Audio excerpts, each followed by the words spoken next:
Episode 31 रुद्राक्ष का गुस्सा। अब तक आपने सुना कि नेहा को नौकरी से निकालने के बाद अनाहिता होटल जाकर अच्छे से तैयार होकर अपने असिस्टेंट और रुद्राक्ष के साथ दूसरे सूट के लिए क्या चलाती है, जहां उसे कैंसिल बहुत पसंद आता है और तभी वहां अचानक राघव आ जाता है। अब आगे अनाहिता यह देखकर हैरान हो गई कि इस कैसल का मालिक वही इंसान था जिसे वह कल रात टकराई थी। अनाहिता की इस तरह बीच में रुक जाने से ही राघव, जो अभी तक रुद्राक्ष की तरफ देख रहा था, उसने अपनी नजर घुमाकर अनाहिता को देखा और जैसे ही उसने अनाहिता को देखा उसके चेहरे पर बड़ी सी स्माइल आ गई। वह एक कदम आगे आया और उसने खुशी से कहा, माहिरा तुम यहाँ। इसके आगे वह कुछ कहता उससे पहले ही अनाहिता ने उसे बीच में टोकते हुए अपना हाथ आगे किया और कहा, हेलो, मैं अनाहिता मल्होत्रा हूँ। वह नहीं चाहती थी कि राघव सबके सामने यह बात बताए कि अमेरिका में अनीता ने उसकी जान बचाई थी। वह इस वक्त किसी को भी अपनी असली पहचान के बारे में बताना नहीं चाहती थी। एक पल के लिए राघव हैरान हो गया कि अनाहिता फिर से उसे अपना इंट्रोडक्शन क्यों दे रही है, जबकि वह दोनों एक दूसरे को अच्छे से जानते हैं। लेकिन जब उसने अनाहिता के चेहरे के एक्सप्रेशन और उसके हाथ को नोटिस किया तो उसने जल्दी से खुद को करेक्ट करते हुए कहा, हेलो, मैं राघव राव, मेरी फ्रेंड है, एक अमेरिका में अब बहुत उसकी जैसी दिखती हो इसलिए मैंने गलती से आपको कोई और कह दिया, उसके लिए सॉरी। इतना कहकर राघव ने उसे हाथ मिला लिया, ऐसे जैसे वह दोनों सचमुच पहली बार ही मिले हो। अनाहिता ने मुस्कुराकर कहा, ओके, मेरा फेस काफी कॉमन है इसलिए इस तरह किसी और के धोखे में मुझसे बात करना नॉर्मल है, लेकिन मैं आपसे माफी मांगना चाहूंगी लेट होने के लिए और सूट डिले करने के लिए। इट्स फाइन, आज पूरे दिन के लिए यह कैसल तुम लोगों का ही है। अगर तुम्हें पसंद है और अगर तुम्हारा मन करे तो तुम यहाँ कुछ दिन रुक भी सकती हो, कोई तुम्हें ना नहीं कहेगा। नहीं नहीं, मेरे पास खुद का घर है, लेकिन मेरे घर में जगह जाल हुए हैं। यह बात अनाहिता ने अपने मन में कही और वही साइड में खड़ा रुद्राक्ष, जिसे अनाहिता और राघव ने अपनी बातों के चक्कर में पूरी तरह इग्नोर कर दिया था, वह उन दोनों को चिढ़ते हुए देख रहा था। उसके बाद वह एक कदम आगे आया और दोनों के बीच खड़ा होते हुए उसने कहा, राघव, तुम्हारी एक फीमेल फ्रेंड जिससे तुम अमेरिका में मिले थे, मुझे तो लगा था कि तुम्हारी कोई फीमेल फ्रेंड है ही नहीं। राघव ने एक नजर रुद्राक्ष को देखा और उसके बाद कहा है, वह एक बिजनेस पार्टनर है जो कुछ मिस मल्होत्रा की तरह ही दिखती है। रुद्राक्ष ने उसकी तरफ देखते हुए कहा, बकवास बंद करो, यह बहुत ही पुराना तरीका है लड़कियों से दोस्ती करने का और तुमसे फ्लर्ट करने का, और उसके अलावा हमारी कंपनी की एम्बेसडर है वह, और हमारे कॉन्ट्रैक्ट के हिसाब से जब तक कॉन्ट्रैक्ट पूरा नहीं हो जाता तब तक वह किसी को डेट नहीं कर सकती। रुद्राक्ष से बात सुनकर अनाहिता हैरान हो गई और उसने पूछा, क्या कॉन्ट्रैक्ट में ऐसी कोई कंडीशन है? नहीं, रुद्राक्ष ने अपने सर उठाते हुए कहा, लेकिन मैं आज ही से हमारी कंपनी के सारे एम्प्लॉयर्स के कॉन्ट्रैक्ट में यह बात ऐड करवा दूंगा। तुम शोर कॉफी को रिप्रेजेंट कर रही हो और मैं कभी यह बात नहीं चाहूंगा कि तुम्हारे एक पागल इंसान को डेट करने की वजह से उसकी रेपुटेशन पर कोई फर्क पड़े। यह तू फालतू बकवास मत कर। कैसे? इसके आगे राघव कुछ कहता उससे पहले ही रुद्राक्ष ने बीच में उसे बीच रोकते हुए अनाहिता से कहता है, क्या तुम अभी लेट होने के लिए माफी नहीं मांग रही थी? हम लोग अब सचमुच लेट हो चुके हैं और तुम्हें शूटिंग स्टार्ट करनी चाहिए, टाइम वेस्ट करना बंद करो। रुद्राक्ष की बातें सुनकर अनाहिता काफी कंफ्यूज थी कि अचानक रुद्र बिहेवियर को हो क्या गया, वह गुस्से में क्यों लग रहा है और उसका मूड इतनी जल्दी क्यों बदल गया। लेकिन इतने सारे ख्यालों को झटका और कहा, ठीक है, फिर मैं जा रही हूँ। इतना कहकर वहां से जाने लगी, लेकिन अचानक से वह रुक गई और उसने अपनी कंधे से रुद्राक्ष का ब्लेजर उतार के रुद्राक्ष को पकड़ा दिया और वहां से चली गई। अपने हाथ में ब्लेजर को पकड़ते हुए रुद्राक्ष भी उनके पीछे जाने के लिए जैसे ही कदम बढ़ा पाता उससे पहले ही राघव आकर उसके रास्ते में खड़ा हो जाता है। राघव को देखते हुए रुद्राक्ष ने पूछा, क्या बात है? इस वक्त उसक आंखों में जो बेचैनी और अलग से इमोशंस दिखाई दे रहे थे वह राघव समझ के बाहर थे। कुछ देर की चुप्पी के बाद राघव ने पूछा, रुद्र, क्या तुम हम लोगों से कोई बात छुपा रहा है? राघव की बात सुनकर अपनी भौहें सिकुड़ता हुए रुद्राक्ष ने उसे ऊपर से नीचे तक स्कैन किया और फिर कहा, मुझे भी तुमसे यही सवाल पूछना था। मेरे हिसाब से तो तुम्हारे लिए लड़कियां अनाइंग होती हैं, तो आज तुम उससे फ्लर्ट करने की कोशिश क्यों कर रहे थे? राघव ने ना में सर हिलाते हुए उसकी बात को मना करते हुए कहा, मैं फ्लर्ट करने की कोशिश नहीं करा था, मुझे सच में गलतफहमी हो गई थी, मैंने उसे अपना दोस्त समझ लिया था। और जहाँ तक मुझे पता है तुम्हें भी तो लड़कियां अनोइंग लगती है, तो तुम्हें मिस मल्होत्रा की इतनी चिंता क्यों हो रही है? राघव की बात सुनकर रुद्राक्ष हड़बड़ा गया और इधर उधर देखने लगा, लेकिन कुछ ही सेकंड के अंदर उसने फिर से खुद को संभाल लिया और अपनी ठंडी और गहरी आवाज में उसने कहा, तुम्हारा इस बात का मतलब क्या है? मैं बस अपनी कंपनी की एम्बेसडर और शूट के लिए चिंता में था। अगर अनाहिता की जगह कोई और भी एम्बेसडर होता तो मैं उसे भी ऐसे ही ट्रीट करता। क्या तुम्हें इसमें कोई प्रॉब्लम है? इस वक्त राघव था जो रुद्राक्ष की बातें सुनकर अपनी भौहें आपस में सिकुड़ते हुए उसे ऊपर से नीचे स्कैन कर रहा था। लेकिन रुद्राक्ष अपने चेहरे के इमोशंस को छुपाने में इतना माहिर था कि अच्छे से है रुद्राक्ष को जानने के बावजूद भी राघव उसकी बात को पकड़ नहीं पाया और उसने रुद्राक्ष की बात को सच मानकर एक राहत की सांस ली और फिर कहा, जब तुम्हें उसमें कोई इंटरेस्ट नहीं है और उसकी कोई फिक्र ही नहीं है तो मैं सीधा मैं तुम्हें बता देता हूँ, जब मैंने पहली बार उसे देखा तभी मैं उसे प्यार करने लगा। मैं जा रहा हूँ से बात करने। राघव की बात सुनते ही रुद्राक्ष की आंखों में कुछ अलग से इमोशन आकर गुजर गए, लेकिन उसने अपनी इमोशंस को अपने एक्सप्रेशन इमोशनलेस चेहरे के पीछे छुपा लिया। वह अभी किसी को कुछ भी जाहिर नहीं करना चाहता था जब तक खुद को अपनी इमोशंस और फीलिंग को समझ नहीं जाता तब तक। अपनी बात पूरी करके राघव सामने अपने महल को देख रहा था, इसलिए उसने रुद्राक्ष की नजरों में वह इमोशंस नहीं देखे थे। एक प्यारी सी स्माइल के साथ राघव ने कहा, पहली बार किसी को देखकर उसके प्यार में पड़ जाना थोड़ी अजीब सी बात है, और मेरे दोस्त अगर तुझे कोई परेशानी नहीं हो तो मैं आगे बढ़ना चाहूंगा। वह उसके कॉन्ट्रैक्ट में उस स्टूपिड सी कंडीशन ऐड मत कर देना जिसकी वजह से वह कोई बॉयफ्रेंड ना बना पाए।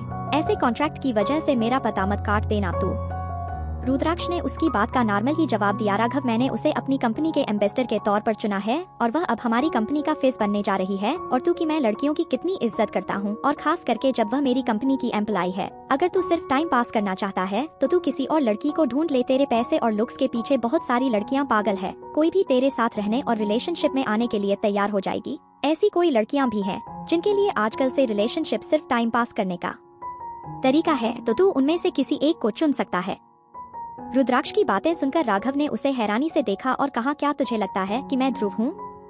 मैं कोई अच्छा सा लड़का नहीं हूँ, यह बात तू भी बहुत अच्छे से जानता है। मेरी लाइफ में आज तक कोई लड़की नहीं आई, मैं सचमुच उसे बहुत पसंद करता हूँ और कुछ दिनों तक डेट करने के बाद मैं पक्का से शादी कर लूंगा। और जैसा कि तू जानता है मैं एक मिलिट्री फैमिली से बिलोंग करता हूँ और हमारे घर में लड़कियों की बहुत इज्जत है। अगर ऐसे ही फालतू की रिलेशनशिप में आकर मैंने किसी लड़की का दिल तोड़ा ना तो सबसे पहले मुझे घर से बाहर निकाला जाएगा।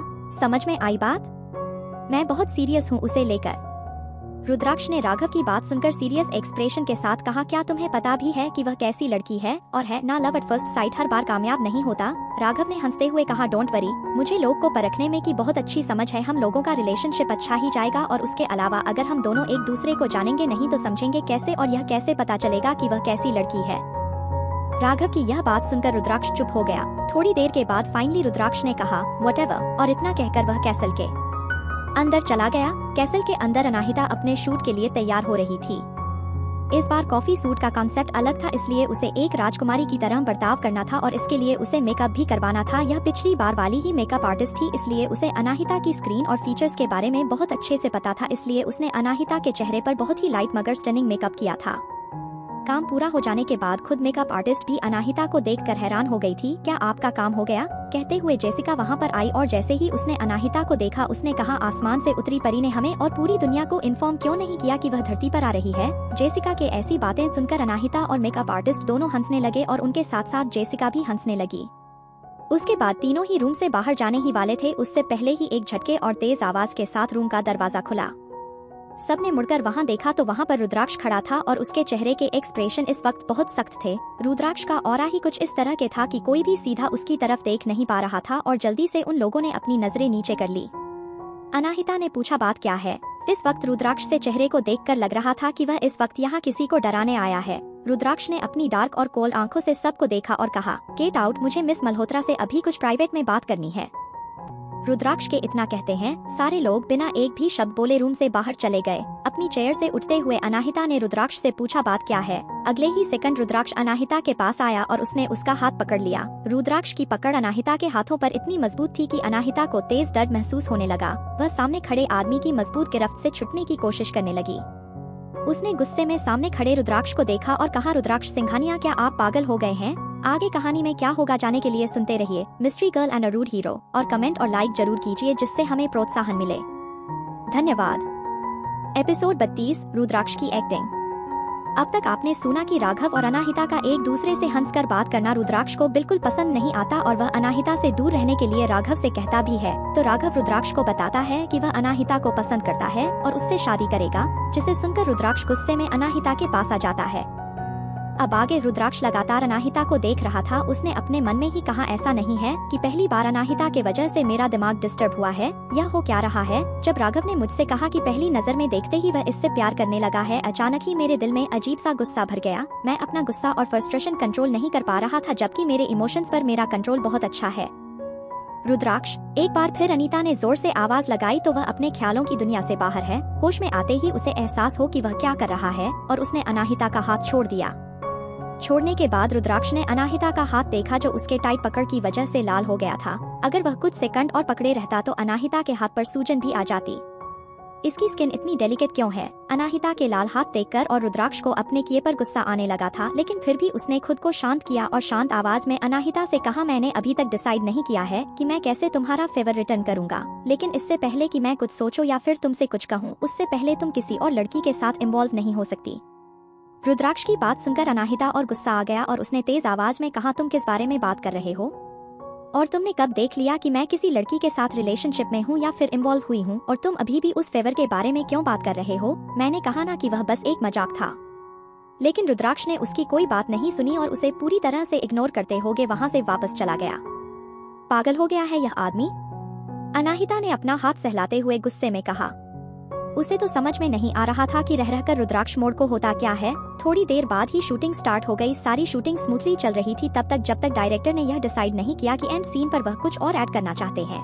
डायरेक्टर ने सबसे खुशी से कहा, जब प्रिंसेस को शोर कॉफी बहुत पसंद आ जाती है, उसके बाद वह एक दूसरे राज्य के प्रिंस को वह कॉफी देती है और शोर कॉफी की वजह से ही हूँ प्रिंस प्रिंसेस की तरफ अट्रैक्ट हो जाता है और वह दोनों शादी करके हमेशा खुशी खुशी एक साथ रहने लगते हैं।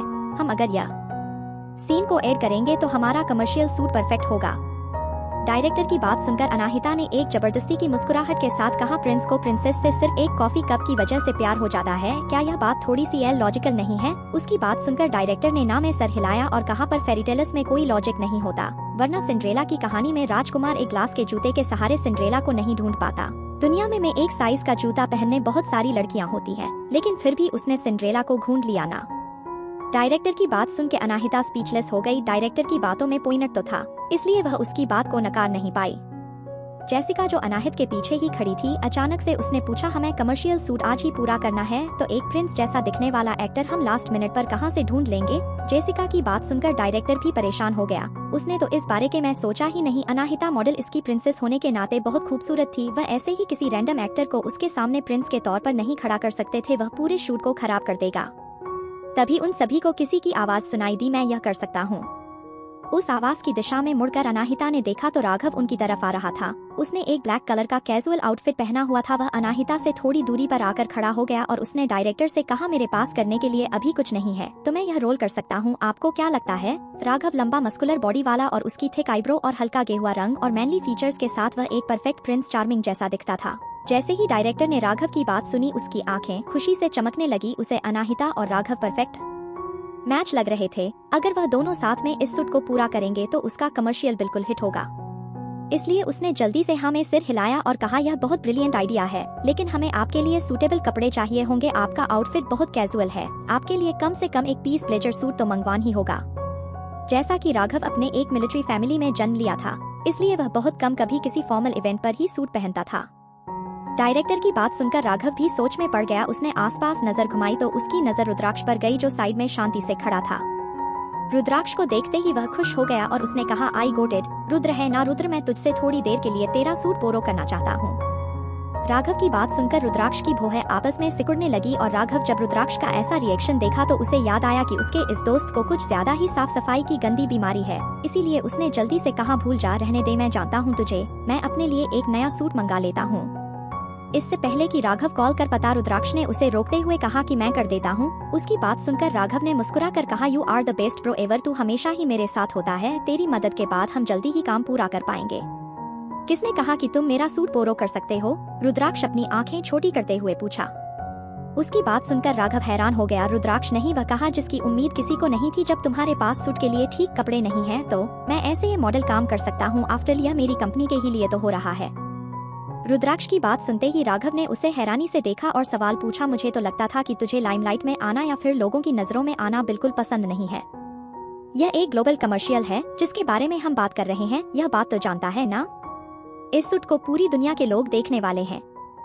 उसकी बात सुनकर रुद्राक्ष ने एक ब्लैंक फेस के साथ पूछा, तो मेरा मतलब यह है भाई कि यह तेरी पर्सनैलिटी को सूट नहीं करता, तू ऐसी चीज के लिए कैसे मान सकता है? राघव यह सवाल रुद्राक्ष से करने ही वाला था, उससे पहले ही डायरेक्टर ने अभी जो सुना उस बात को कंफर्म करने के लिए पूछा, सीईओ सर, क्या आप श्योर है कि आप इस सूट में पर्सनली पार्टिसिपेट करना चाहते हैं?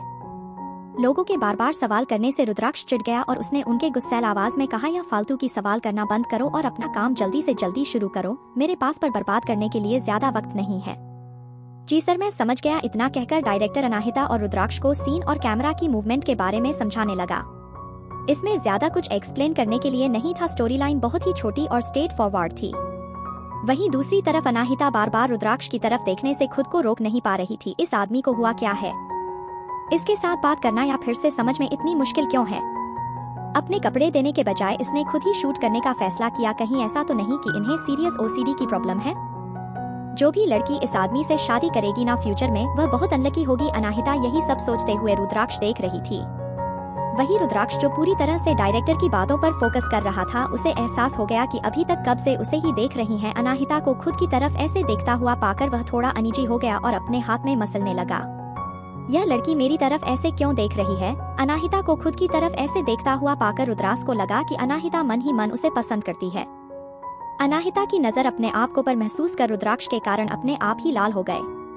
फाइनली अब और वह बर्दाश्त नहीं कर सकता था, इसलिए उसने सख्त एक्सप्रेशन के साथ अनाहिता को देखा और पूछा, तुम इस तरह से मुझे क्यों देख रही हो? रुद्राक्ष का सवाल सुनकर अनाहिता के चेहरे पर एक अजीब सी मुस्कुराहट आ गई। जैसा कि मैंने सोचा था, यह एक डिमांडिंग पर्सन है, यह तो यह भी बर्दाश्त नहीं कर सकते कि कोई इनकी तरफ देखे। अनाहिता ने ऐसा मन ही मन सोचा।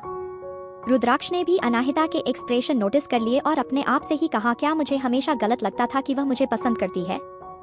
और अगर मैं गलत नहीं था तो वह मुझे ऐसे लुक क्यों दे रही है? यही ख्याल से उसको गुस्सा आ रहा था, पता नहीं क्यों, लेकिन वह चाहता था कि अनाहिता उसे पसंद करे, लेकिन वह किसी भी तरह से अपना गुस्सा बाहर नहीं दिखा सकता था। इसलिए उसने अपने दांत पीसने और अपनी इमोशन को कंट्रोल किया। जब डायरेक्टर की बात खत्म हो गई तो अब टाइम था दोनों की रिहर्सल करने का। जैसा कि एक्सपेक्टेड था, दोनों ही बिल्कुल परफेक्ट थे। इन्हें देखकर ऐसा नहीं लगता कि इनकी जोड़ी स्वर्ग में बनाई हुई है। जैसे ही जेसिका ने यह बात कही, उसे लगा कि कोई अपनी जलती हुई नजरों से उसे देख रहा है। उसने आसपास नजर घुमाई तो उसे राघव दिखाई दिया, जो कुछ दूरी पर खड़ा उसे ही गुस्से में घूरे जा रहा था। राघव के ऐसे रिएक्शन से जेसिका कंफ्यूज हो गई। समझ नहीं आ रहा था कि राघव उसे इतने गुस्से में क्यों घूर रहा है। जहां जेसिका अपने सवालों का जवाब ढूंढ रही थी, वही अनाहिता ने अपने सीन की शूटिंग चालू कर दी। अपने हाथ में एक कॉफी का कप लेकर अनाहिता रुद्राक्ष के सामने पहुंची। रुद्राक्ष को एक्टिंग करने की बिल्कुल जरूरत नहीं थी, क्योंकि उसका आइसी कोल्ड एटीट्यूड हमेशा ही उसके साथ रहता था। लेकिन डायरेक्टर को सबसे लास्ट सीन की ज्यादा चिंता थी, जहां पर रुद्राक्ष को अनाहिता की तरफ बहुत ही प्यार से देखना है। उसके हिसाब से रुद्राक्ष के लिए ऐसा करना बहुत ही मुश्किल होने वाला है। लेकिन डायरेक्टर की उम्मीद के उलट लास्ट सीन को रुद्राक्ष ने बहुत ही अच्छा किया। यह डायरेक्टर की उम्मीद से भी कहीं ज्यादा था।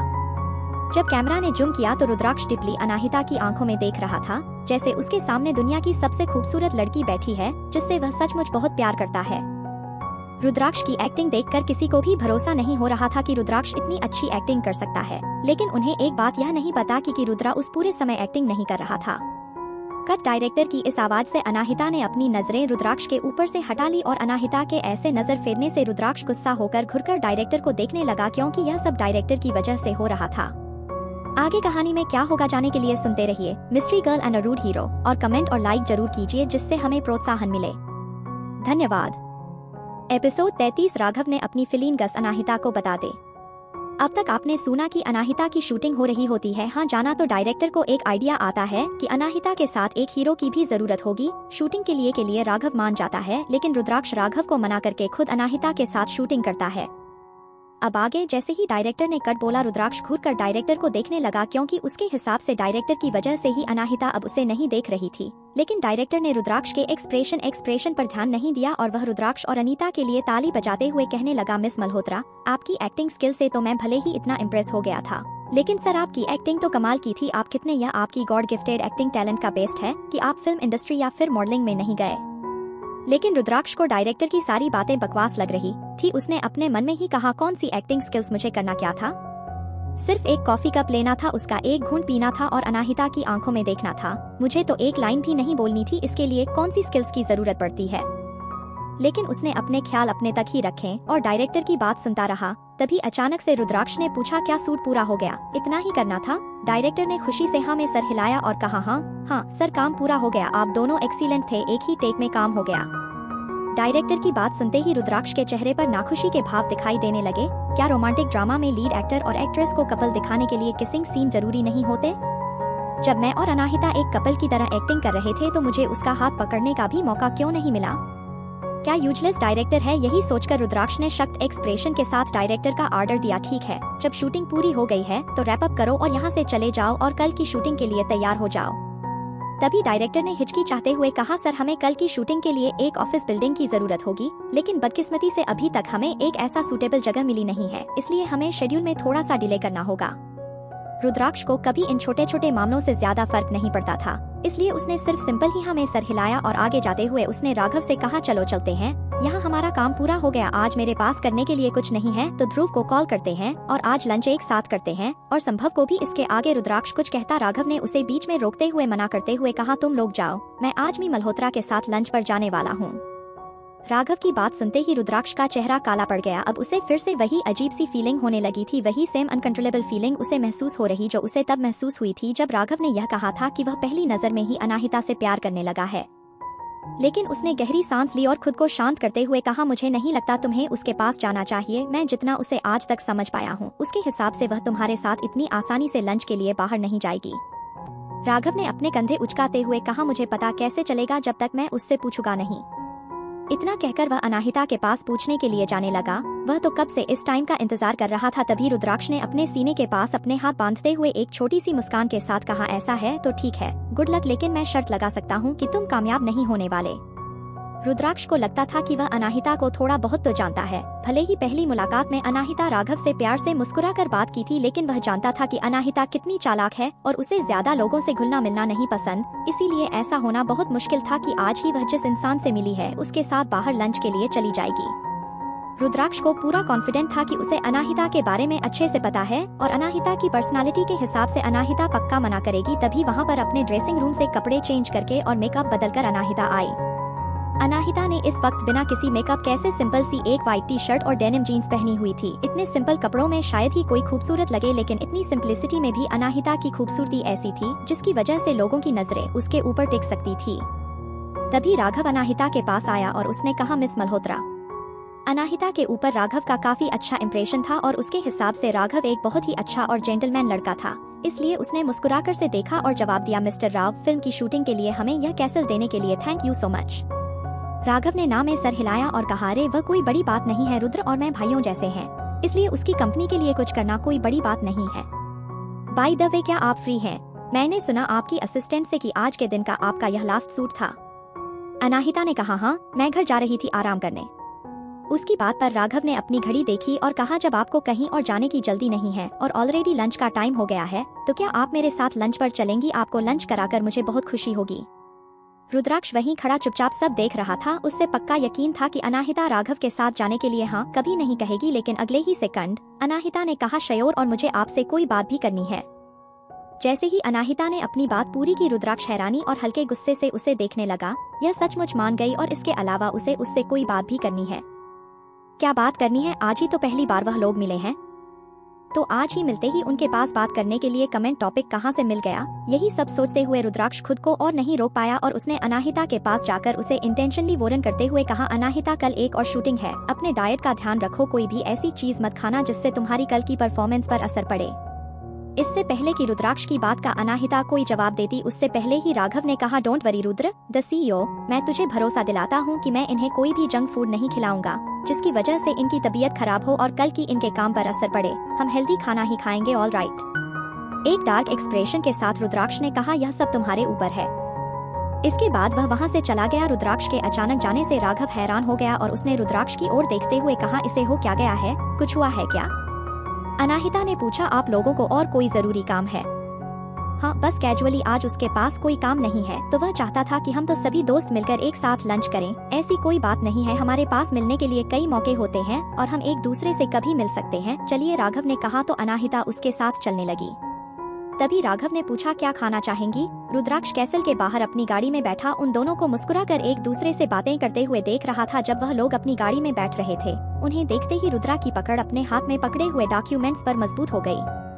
रुद्राक्ष का असिस्टेंट जो इस वक्त आगे ड्राइवर की सीट पर बैठा हुआ था, उसने अपनी सांसें रोक रखी थी। उसे ऐसा महसूस हो रहा था कि अगर गलती से भी उसने एक सांस भी ली तो रुद्राक्ष का सारा गुस्सा उसके ऊपर ही निकलेगा। वहीं दूसरी तरफ राघव अनाहिता को लेकर एक थे इटालियन रेस्टोरेंट में लेकर गया। अनाहिता और राघव एक दूसरे के आमने सामने बैठकर पास्ता खा रहे थे। अनाहिता धीरे धीरे खाते हुए कुछ सोच रही थी। काफी हिचकिचाहट के बाद उसने स्ट्रेट टॉपिक पर आते हुए कहा, मिस्टर राव, मुझे आपको कुछ बताना। इसके आगे अनाहिता कुछ कहती, उसे पहले ही राघव ने अपना चम्मच नीचे रखा और उसकी बात को बीच में रोकते हुए पूछा, तुम अभी यहाँ पर किसी को भी अपनी रियल आइडेंटिटी नहीं बताना चाहती और यह बात छुपाना चाहती हो कि तुम पहले अमेरिका में रहती थी? राघव की बात सुनकर अनाहिता हैरान हो गई और उसने हाँ में सिर हिलाते हुए कहा, मेरे पास कई कारण है, तो क्या अगर आपको कोई प्रॉब्लम ना हो तो ऐसे प्रिटेंड कर सकते हैं कि हम दोनों पहली बार आज ही मिले हैं और आज से पहले आप मुझे नहीं जानते थे। मैं नहीं चाहती कि आज जो हुआ वह फिर कभी हो। अनाहिता ने अपनी बात बहुत ही शांति से और सीधे तरीके से राघव को बता दी। अनाहिता की आवाज में जो कोल्डनेस थी उससे राघव को ऐसा लगा जैसे अनाहिता उससे दूरी बनाने की कोशिश करी है और यह बात राघव के लिए एक्सेप्ट करना और मान लेना थोड़ा मुश्किल था। उसे ऐसा लग रहा था जैसे कोई उसका गला दबा रहा है। हमेशा से फेमस रहने की वजह से राघव इस वक्त थोड़ा अनकंफर्टेबल फील कर रहा था, क्योंकि वह 100% श्योर था कि सब कुछ उसके प्लान के हिसाब से उसके कंट्रोल नहीं चलेगा। उसका खुद पर इतना भरोसा उसके एक्सीलेंट फैमिली बैकग्राउंड और उसकी आउटस्टैंडिंग एबिलिटीज से आता था। कुछ टाइम पहले वह आर्मी में था और वह एक बहुत अच्छा सोल्जर था, लेकिन आर्मी छोड़ने के बाद जब वह बिजनेस में कदम रखा तो उसमें भी उसने अपने सारे कॉम्पिटिटर को पीछे छोड़ दिया। राव फैमिली न सिर्फ मुंबई में बल्कि इंडिया में बहुत नाम था। वह अपने एक इशारे पर किसी को भी कोई भी चीज करने के लिए ऑर्डर दे सकता था और कोई उसे मना नहीं कर सकता। लेकिन इस वक्त वह खुद को अनाहिता के सामने मजबूर महसूस कर रहा था, लेकिन फिर भी उसने अपने इमोशंस को दबाकर एक स्माइल के साथ कहा, ओके, मैं समझ गया, तुम इस बात को लेकर अवश्योर और हो सकती हो कि मैं जो तुम्हारे बारे में जानता हूँ वह किसी को नहीं बताऊंगा, लेकिन क्या मैं तुम्हें अनाहिता के तौर पर जान सकता हूँ? राघव की बातों से आना है तो को थोड़ा अजीब लगा, इसलिए पूछा, आपका मतलब क्या है? राघव ने एक गहरी सांस ली और हिम्मत इकट्ठा करके उसने कन्फेस किया, मिस मल्होत्रा, मैं तुम्हें पसंद करता हूँ, बहुत पसंद करता हूँ और मैं तुम्हें अपनी गर्लफ्रेंड बनाना चाहता हूँ। ऐसा नहीं है कि मैं तुमसे शादी नहीं करूँगा, लेकिन शादी से पहले हम एक दूसरे को जानना जरूरी है, इसलिए कुछ टाइम तक मैं तुम्हें अच्छे से जानना चाहता हूँ। अनाहिता राघव की बात सुनकर हैरान हो गई और उसने कहा, क्या? इस वक्त राघव ब्लश कर रहा था और उसके गाल हल्के गुलाबी हो गए थे, लेकिन फिर भी उसने अपनी बात को आगे बढ़ाते हुए कहा, देखो अनाहिता, मैं कोई सोफिस्टिकेटेड इंसान नहीं हूँ, क्योंकि मैं अपने पेरेंट्स के साथ एक आर्मी फैमिली में बढ़ा हुआ हूँ, इसलिए बातों को घुमा फिरा कर करना मेरे बस की बात नहीं है और मेरे दिमाग में जो कुछ भी होता है वह मैं सीधा सीधा सामने वाला था कह देता हूँ। यह पहली बार नहीं था जब किसी लड़के ने अनाहिता को प्रपोज किया होगा या फिर उसे अपनी फीलिंग्स बताई हो, लेकिन यह उसका पहला एक्सपीरियंस था जब किसी लड़के ने सीधे सीधे और इतनी सिंपल तरीके से उसे यह बात कह दी है।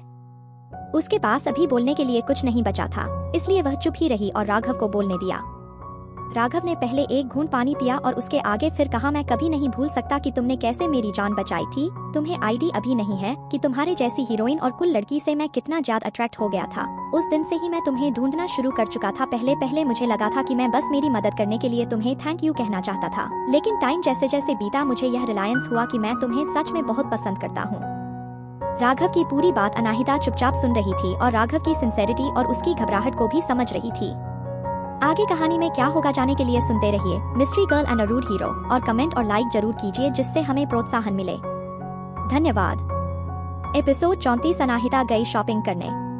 अब तक आपने सुना कि शूटिंग पूरी हो जाने के बाद राघव अनाहिता को लंच के लिए पूछता है, जहां रुद्राक्ष को यह उम्मीद थी कि अनाहिता मना कर देगी, लेकिन अनाहिता के हाँ कहने पर रुद्राक्ष चल जाता है और उसके बाद लंच करते वक्त राघव अपनी फीलिंग अनाहिता को बता देता है। अब आगे राघव की पूरी बात सुनने के बाद और कुछ मिनट की छुट्टी के बाद फाइनली अनाहिता ने कहा, थैंक यू, लेकिन मैं आपसे सीधा सीधा बात करना चाहूंगी कि मेरी प्रायोरिटी लिस्ट में अभी रिलेशनशिप के लिए कोई जगह नहीं है। मुझे अभी बहुत कुछ करना है और बहुत सारे इशू सॉल्व करने हैं, इसलिए मैं अभी किसी भी तरह के रिलेशनशिप में इन्वॉल्व नहीं हो सकती। I am sorry. अनाहिता की बात सुनते ही राघव की आंखों की चमक गायब हो गई और उसने डिसअपॉइंटमेंट में सर झुका लिया। उसे देखकर ऐसा लग रहा था जैसे उसकी खुशी के गुब्बारे में किसी ने पिन मार के फोड़ दिया हो, लेकिन कुछ ही सेकंड में उसने खुद को शांत किया और फिर से मुस्कुराते हुए कहा, ऑल राइट, मैं समझ गया कि मेरे अचानक से बिना किसी वार्निंग के तुम्हें इस तरह कन्फेस कर देने से तुम हैरान हो गई होगी। क्या हम दोस्त बन सकते हैं? मैं किसी को नहीं बताऊंगा कि हम पहले भी हमारे काम मिल चुके हैं। आज पहला ही दिन है जब हम मिले हैं। राघव मुस्कुरा तो रहा था, लेकिन उसकी मुस्कुराहट के पीछे छुपा उसका दर्द और उसकी मुस्कुराहट नकली है। यह बात अनाहिता से नहीं छुपी। कुछ देर की हिचकिचाहट के बाद अनाहिता ने कहा, मैं अभी किसी को दूध भी नहीं बनाना चाहती, लेकिन आपके ऑफिस के लिए thank you so much. Anahita की बात सुनकर राघव को बहुत अजीब लगा और उसने थोड़े से सस्पाइसियसली पूछा, तुम्हारा प्लान क्या है? तुम्हें अपनी आइडेंटिटी लोगों से छुपाने की जरूरत क्या है? और तुम किसी के साथ रिलेशनशिप में भी नहीं आना चाहती, यहाँ तक कि तुम किसी को दोस्त भी नहीं बना रही हो। अनाहिता ने अपनी नजर झुकाते हुए कहा, मुझे कुछ पर्सनल मैटर को सेटल करना है। इसलिए राघव ने महसूस कर लिया कि अनाहिता का मूड खराब हो गया है, इसलिए उसने जल्दी से माफी मांगते हुए कहा, आई एम सॉरी, मैं अपनी बाउंड्री से एक कदम आगे बढ़ गया, मैं तुमसे इतने सारे सवाल नहीं पूछ सकता, यह बात मैं समझता हूँ, लेकिन फिर भी तुम मुझे अपना दोस्त नहीं मानती, मगर मैं मानता हूँ तुम्हें किसी भी वक्त किसी भी मदद की जरूरत हो तुम मुझे कांटेक्ट कर सकती हूँ, कोई फर्क नहीं पड़ता कि सिचुएशन क्या है, मैं तुम्हारी मदद करूंगा। Thank you so much, Anahita ने मुस्कुराकर कहा। वहीं दूसरी तरफ जब रुद्राक्ष को संभव का फोन आया तो वह फ्रस्ट्रेटेड फील कर रहा था।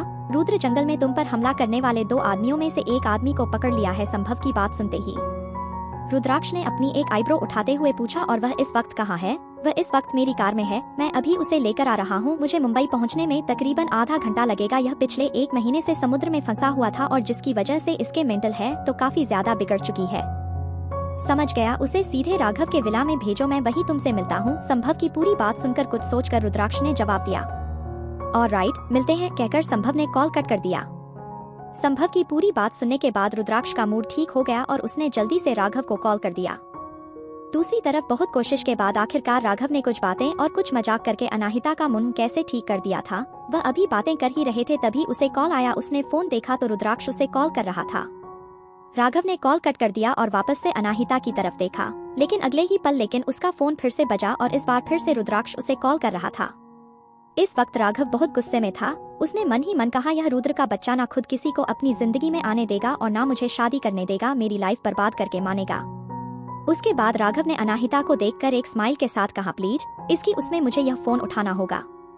इतना कहकर वह वहाँ से लड़की के पास जाकर उसने कॉल उठाया और कहा, तुम मुझे इस वक्त क्यों कॉल कर रहा है? थोड़ी देर इंतजार नहीं कर? राघव ने बेचैनी से कहा, तुम कहाँ हो इस वक्त? रुद्र ने राघव की बात पूरी होने से पहले ही पूछा।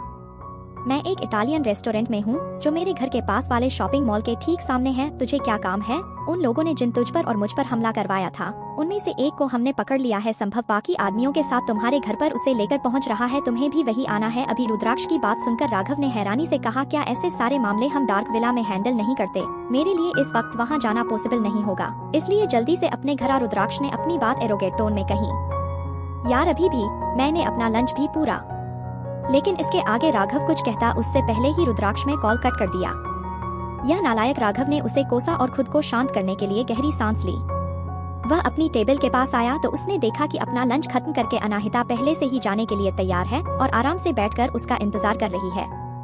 आप जहाँ जाना चाहते हैं आप जा सकते हैं, आपको मेरी चिंता करने की जरूरत नहीं है, अनाहिता ने उसे बीच में रोकते हुए ही कहा। मैं आपको घर छोड़ देता हूँ, राघव ने जल्दी से जवाब दिया, लेकिन अनाहिता ने पोलाइटली उसका ऑफर मना करते हुए कहा, इट इज ऑल राइट, मैंने नोटिस किया कि यहीं पर एक शॉपिंग मॉल है, मुझे वहाँ से कुछ लेना है तो मैं वहाँ जा रही हूँ। कल हिमेश मल्होत्रा ने अनाहिता को कई बार उससे उसके लुक को लेकर कहा था और उसे कुछ नहीं कपड़े खरीदने के लिए भी कहा था। ऐसा तो हो नहीं सकता कि अनीता खुद उसके लिए कपड़े लेकर आए, इसलिए उसे खुद ही मॉल जाकर अपने लिए कुछ लेना पड़ेगा। जब अनाहिता ने कहा कि इसे शॉपिंग मॉल जाना है तो राघव ने मुस्कुरा कर कहा, ठीक है, फिर आप अपना टाइम लेकर शॉपिंग कीजिए, अगर किसी भी चीज की जरूरत हो मुझे कांटेक्ट जरूर करना। ओके, अनाहिता ने कंफ्यूज होकर हाँ में सर हिला दिया। सिर्फ उसे राघव की स्माइल थोड़ी अजीब लगी, लेकिन उसे ध्यान नहीं दिया। वह लोग रेस्टोरेंट से बाहर निकले और राघव अनाहिता को बाय कहते उससे पहले ही एक ब्लैक कलर की कार उन दोनों के सामने आकर रुकी और गाड़ी का शीशा नीचे हुआ तो रुद्राक्ष का हैंडसम चेहरा दिखाई दिया। रुद्राक्ष को देखकर राघव ने हैरानी से पूछा, रुद्र तू यहाँ क्या कर रहा है? तू सीधे विला क्यों नहीं गया? रुद्राक्ष ने अपना गला साफ करते हुए कहा, इत्तेफाक से मैं इसी रास्ते से जा रहा था, इसलिए मैंने सोचा कि मैं तुझे पिक कर लेता हूँ। मैं खुद ड्राइव करके आ जाऊंगा तो आगे जा, मैं मिस मल्होत्रा को शॉपिंग मॉल में ड्रॉप कर दूं, उसके बाद तुझसे मिलता हूँ। उसकी बात सुनकर रुद्राक्ष ने अनाहिता को कोल्डली देखा और पूछा, क्या तुम इतनी छोटी सी दूरी पर भी खुद अकेले नहीं जा सकती? उसकी बात और उसका टोन सुनकर अनाहिता को काफी गुस्सा आ गया। पहले तो रुद्राक्ष ऐसे बिहेव बिल्कुल ही करता था, उससे तो यह भी शक हो रहा था कि इतना गुस्से वाला होने के बावजूद भी रुद्राक्ष के दोस्त कैसे हैं। रुद्राक्ष को देखकर अनाहिता ने मुंह बनाया और उसके बाद उसने मुड़कर राघव की तरफ देखा और मुस्कुरा कर कहा, आप चले जाइए, आपको जरूरी काम होगा, मैं खुद चली जाऊं, मुझे छोड़ने की आपको कोई जरूरत नहीं है।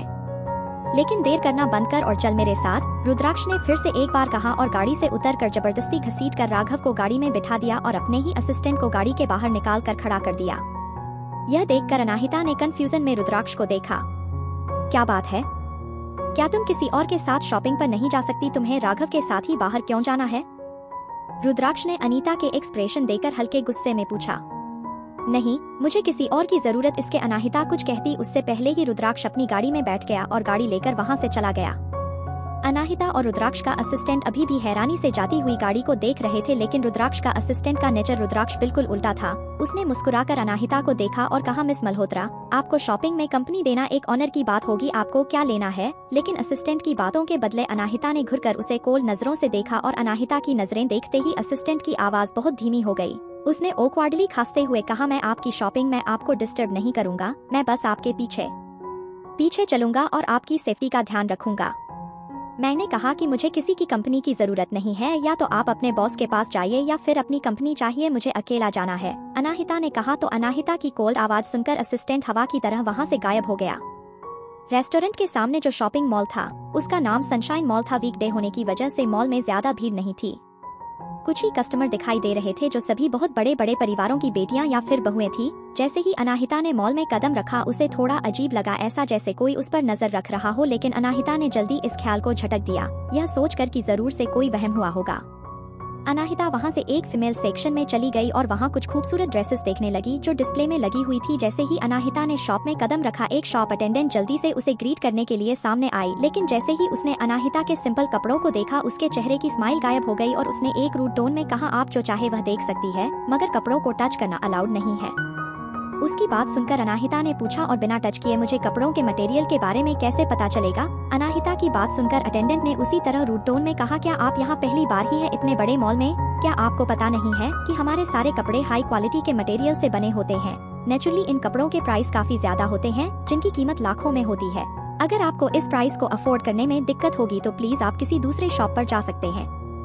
जब अनाहित अमेरिका में थी तो इसी ब्रांड के कपड़े वह हमेशा पहना करती थी, क्योंकि इनके कपड़े काफी कंफर्टेबल होते थे। और उसके अलावा ब्रांड की डिजाइनर उसकी दोस्त थी। अपनी दोस्त की खातिर और खुद के लिए कंफर्टेबल कपड़े लेने के लिए अनाहिता ने अटेंडेंट के रूड टोन को इग्नोर किया और वहां रखे कपड़े देखने लगी। वह कपड़ों को छू नहीं सकती थी तो वह सिर्फ दूर से ही उनकी डिजाइन्स को देखने लगी।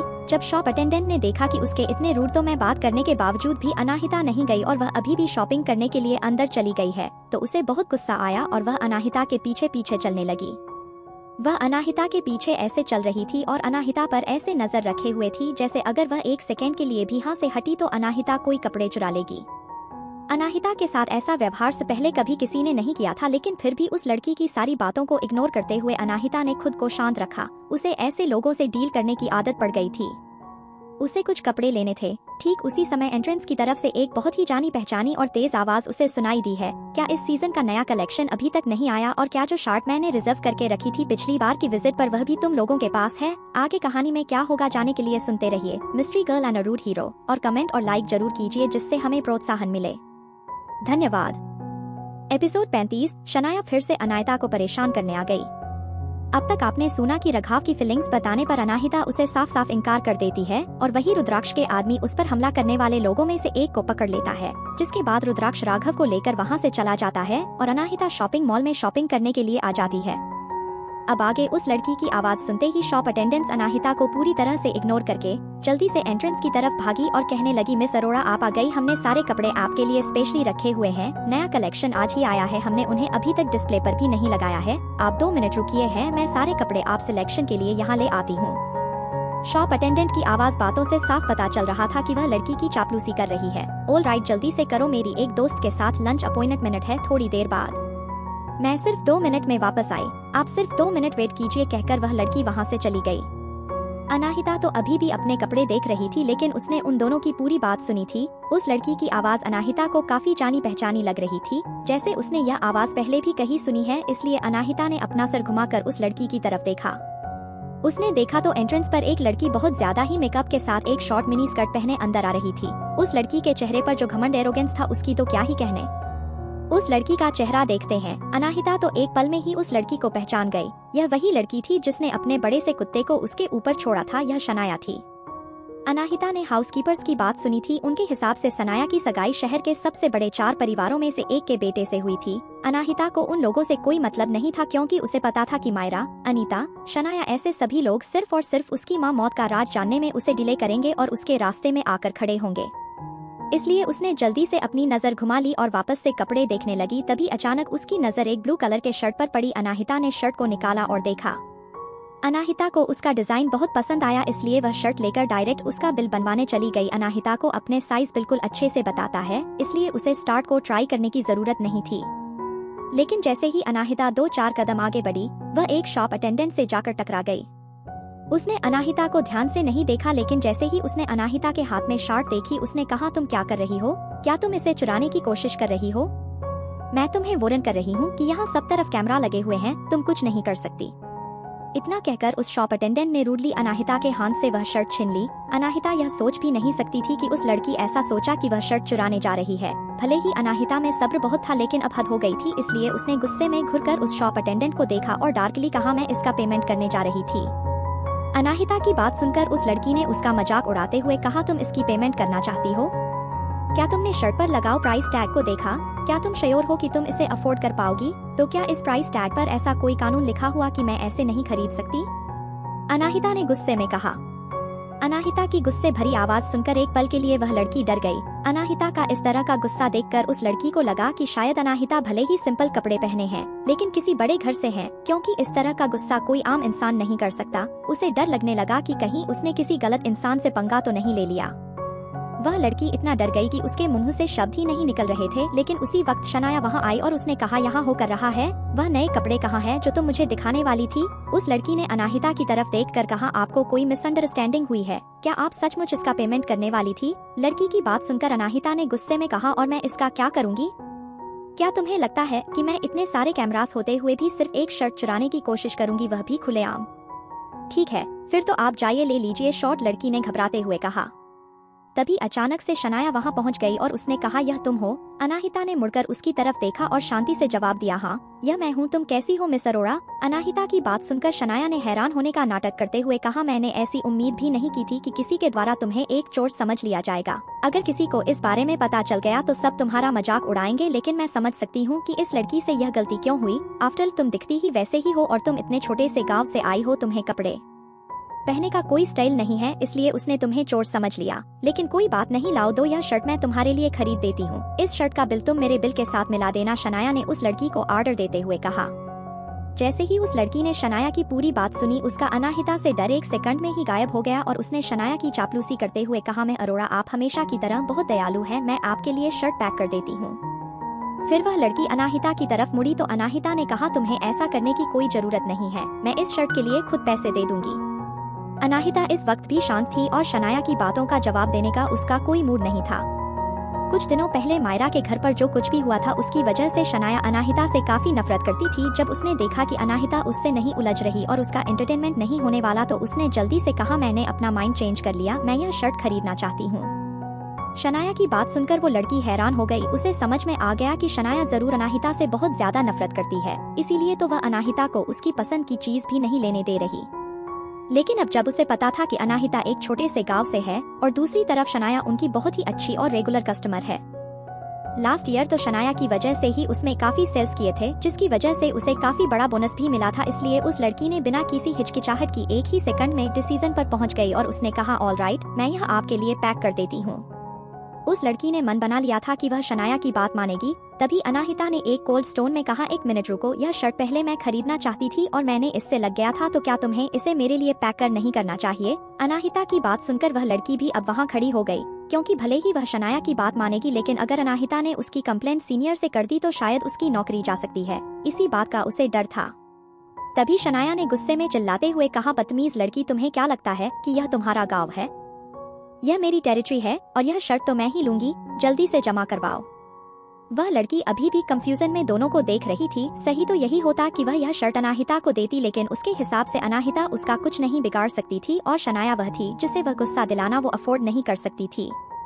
इसलिए उसने अनाहिता की तरफ देखा और कहा, मैं माफी चाहूंगी, लेकिन मिस अरोड़ा हमारी स्पेशल कस्टमर है, हमारी वीआईपी कस्टमर में से एक है और उनके पास यह हक है कि वह कोई भी कपड़ा सबसे पहले देख या खरीद सकती है, इसलिए क्यों ना आप जो कोई दूसरे कपड़े देख ले। जब शनाया ने उस लड़की की बात सुनी तो अपने हाथ बंधे हुए प्राउडली मुस्कुराते हुए उसने अनाहिता को देखकर कहा, क्या तुमने उसकी बात सुनी? अभी अनाहिता कोई जवाब देती, उसे पहले ही मैनेजर दौड़ते हुए आई और उसने कहा, क्या तुमने साफ सफाई कर दी? डिजाइनर जल्द ही हमारे शॉप का इंस्पेक्शन करने के लिए यहाँ आने वाली है, जल्द से जल्दी सब अच्छे से सेट कर दो।